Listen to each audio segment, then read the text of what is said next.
Hi friends, കഴിഞ്ഞ ഒരു വീഡിയോയിൽ നാർസിസത്തിൻ്റെ കാരണങ്ങളെക്കുറിച്ച് ഞാൻ പറഞ്ഞിരുന്നു.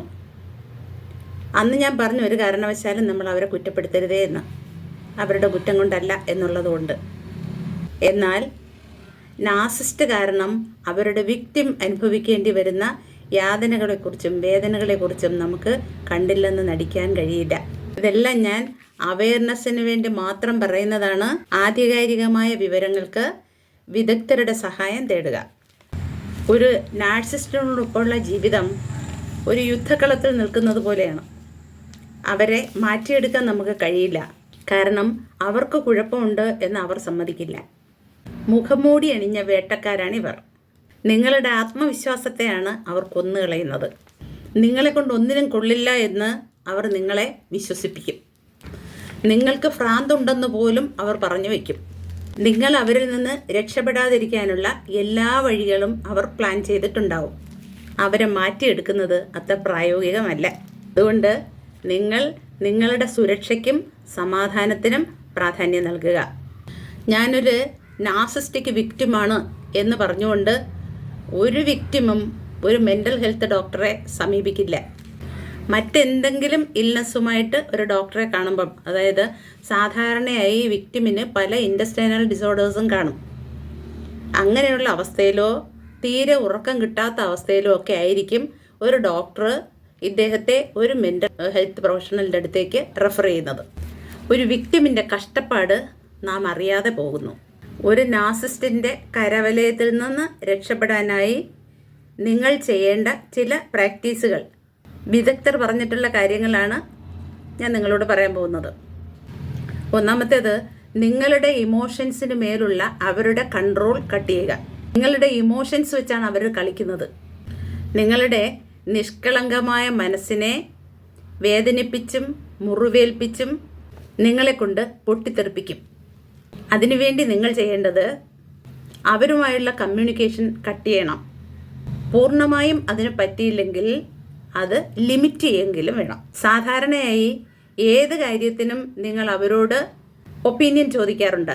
ഇനി മുതൽ നിങ്ങൾ ആ പ്രാക്ടീസ് മതിയാക്കണം. നിങ്ങളുടെ തീരുമാനങ്ങൾ അനുസരിച്ച് മുന്നോട്ട് പോവുക. നിങ്ങളുടെ ഇമോഷൻസിനെ പൊട്ടിക്കുക എന്നതാണ് അവരുടെ ആഗ്രഹം. അവർ എന്ത് പറഞ്ഞാലും പൊട്ടിത്തെറിക്കാതെ കാമായിരിക്കണം. എത്ര പ്രകോപിപ്പിച്ചാലും നിർവികാരനായിരിക്കുക. ഞാൻ വളരെ ബ്രേവാണ്, ടഫാണ് എന്നതുകൊണ്ട് നീ പറയുന്നതൊന്നും എനിക്ക് കേൾക്കില്ല എന്ന ഭാവമായിരിക്കണം. ഐ കൺട്രോൾ മൈ ഇമോഷൻസ് എന്നും എൻ്റെ സമാധാനം എൻ്റെ ഉത്തരവാദിത്വമാണെന്നും മനസ്സിനെ പഠിപ്പിക്കുക. രണ്ടാമത്തേത്, ഒരു ബൗണ്ടറി സെറ്റ് ചെയ്യുക. ബ്ലെയിം ചെയ്താലും ബ്ലെയിം ഷിഫ്റ്റ് ചെയ്താലും പ്രകോപിപ്പിച്ചാലും സന്തോഷിപ്പിച്ചാലും ഗ്യാസ് ലൈറ്റിംഗ് നടത്തിയാലും ഞാൻ എൻ്റെ ഈ ബൗണ്ടറിക്കപ്പുറം വരില്ല എന്നത് നിങ്ങളുടെ തീരുമാനമായിരിക്കണം. അവരുടെ ഈഗോയെ നമ്മളൊന്ന് ചലഞ്ച് ചെയ്താലേ പറ്റൂ. ആ ഈഗോയെ എൻ്റെ ബൗണ്ടറിക്ക് ഇപ്പുറം വരാൻ ഞാൻ അനുവദിക്കില്ല. നീ അങ്ങനെ പറഞ്ഞത് ശരിയായില്ല, എന്നെ അത് ഹർട്ട് ചെയ്യുന്നു, ഇങ്ങനെയൊക്കെ പറയുമ്പോൾ നിങ്ങൾക്ക് അങ്ങനെ ഒരു ഫീലിംഗ് ഉണ്ടായിരിക്കാം. പക്ഷേ അത് ഞാൻ അംഗീകരിക്കില്ല, എനിക്കിങ്ങനെ പറ്റൂ എന്ന രീതിയിൽ ചലഞ്ച് ചെയ്യുക. ഇവരുമായിട്ടുള്ള എൻഗേജ്മെൻറ്റ് മാക്സിമം കുറയ്ക്കുക. അത്യാവശ്യങ്ങൾക്ക് മാത്രം അവരുമായി സഹകരിക്കുക. എന്നിട്ടും വഴക്കിടാൻ വന്നാൽ സംസാരം ഞാനിവിടെ നിർത്തുന്നു എന്ന് വ്യക്തമായി പറഞ്ഞിട്ട് അവിടെ നിന്നും എഴുന്നേറ്റ് മാറുക. കാരണം നിങ്ങളെ ദേഹോപദ്രവം ചെയ്യാനുള്ള മുന്നോടിയാണ് ഈ നാവ് യുദ്ധം എന്ന് ഓർക്കുക. പാറ പോലെ ഉറച്ച വ്യക്തിയാവുക. നിങ്ങളെ യാതൊന്നും ബാധിക്കുന്നില്ല എന്ന ഭാവത്തിലിരിക്കുക. ഒരിക്കൽ നിങ്ങൾ എടുത്ത തീരുമാനം മാറ്റാൻ ശ്രമിക്കരുത്. നിങ്ങളെ നിങ്ങളുടെ കൂട്ടുകാരിൽ നിന്നും ബന്ധുക്കളിൽ നിന്നും മാതാപിതാക്കളിൽ നിന്നും ഒക്കെ നേരത്തെ തന്നെ ലവ് ബോംബിങ്ങിലൂടെ അകറ്റിയിട്ടുണ്ടാവും. അതുകൊണ്ട് social and family relationship create ചെയ്യാൻ ശ്രമിക്കുക. ഒരു പോസിറ്റീവ് സർക്കിൾ റീക്രിയേറ്റ് ചെയ്യണം. നിങ്ങളെ സ്നേഹിക്കുന്ന ബന്ധുക്കളോടോ സുഹൃത്തുക്കളോടോ കൂടുതൽ സമയം ചെലവഴിക്കുക. ലൈഫിൽ ഒരു പ്രശ്നമുണ്ടായാൽ ഈ നാർസിസ്റ്റാണ് നിങ്ങളുടെ ഡിപ്പെൻഡൻ്റ് എങ്കിൽ നിങ്ങൾക്ക് അവരിൽ നിന്ന് മാത്രമേ ഹെൽപ്പ് കിട്ടൂ. അങ്ങനെയെങ്കിൽ അവർ നിങ്ങളെ കയറിപ്പിടിക്കും. അതല്ല, നിങ്ങൾക്ക് വേറെയും ഹെൽപ്പ് കിട്ടാൻ സാധ്യതയുണ്ട് എന്ന് ബോധ്യം വന്നാൽ അവരൊന്നടങ്ങും. ഐ പ്രൊട്ടക്റ്റ് മൈ ലൈഫ് എന്നതായിരിക്കണം നിങ്ങളുടെ അഫർമേഷൻ.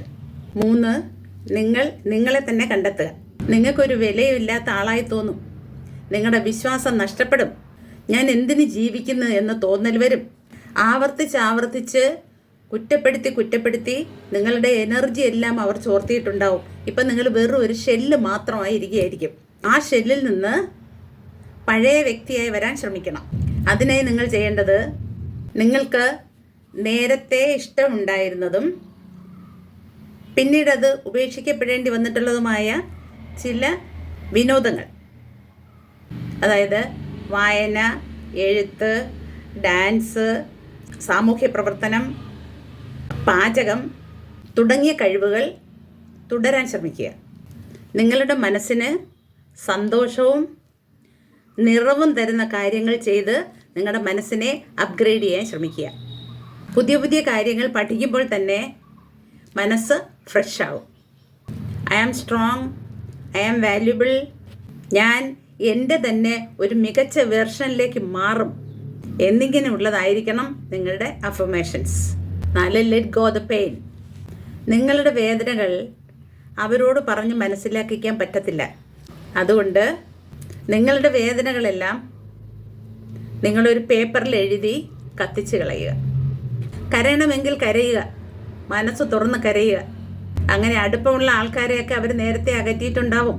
എന്നാലും നിങ്ങളുടെ മനസ്സ് ഒന്ന് റിലാക്സ്ഡ് ആവാൻ അത് ഉപകരിക്കും. അതുപോലെ മറ്റൊന്നാണ് എക്സസൈസ്.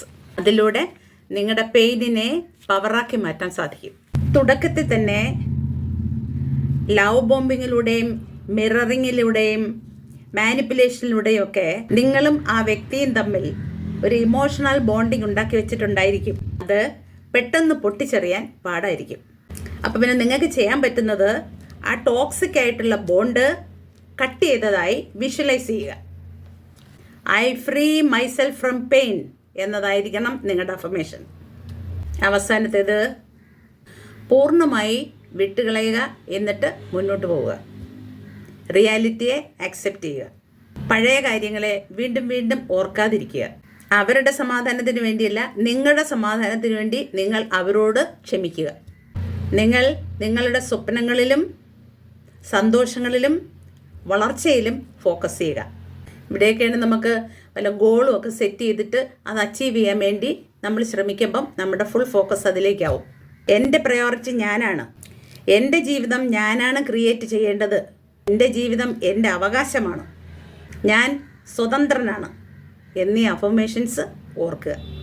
ഇത്തരം പ്രാക്ടീസുകളൊക്കെ ചെയ്ത് മനസ്സിനെ ഒരുവിധം ശാന്തമാക്കി വരുമ്പോഴായിരിക്കും എനിക്കാരുമില്ല, എനിക്കാരും ഒരു വിലയും തരുന്നില്ല, എല്ലാവരും എന്നെ ഉപയോഗിച്ചു, ഞാനെല്ലാം സഹിച്ച് ജീവിച്ചു എന്നൊക്കെ പറഞ്ഞ് സ്വയം ഒരു വിക്ടിമാവാനുള്ള ശ്രമം അവർ നടത്തും. മുതലക്കണ്ണീർ പൊഴിക്കും. ഇതിലൊന്നും പിന്നീട് നിങ്ങൾ വീണുപോകരുത്.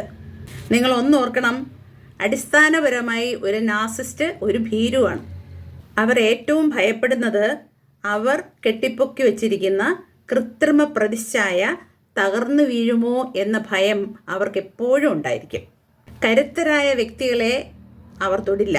നിശ്ചയദാർഢ്യവും ആത്മധൈര്യവും ഉണ്ടെങ്കിൽ ഒരു നാർസിസ്റ്റിനെ മെരുക്കിയെടുക്കാൻ പറ്റും, എന്നാലും മാറ്റിയെടുക്കാൻ പറ്റണമെന്നില്ല. ഒരു മെൻ്റൽ ഹെൽത്ത് എക്സ്പേർട്ടിൻ്റെ സഹായത്തോടെ വേണം ഇത്തരം പ്രാക്ടീസുകളെല്ലാം ചെയ്തു നോക്കാൻ. Thank you. ഒരറിവും ചെറുതല്ല.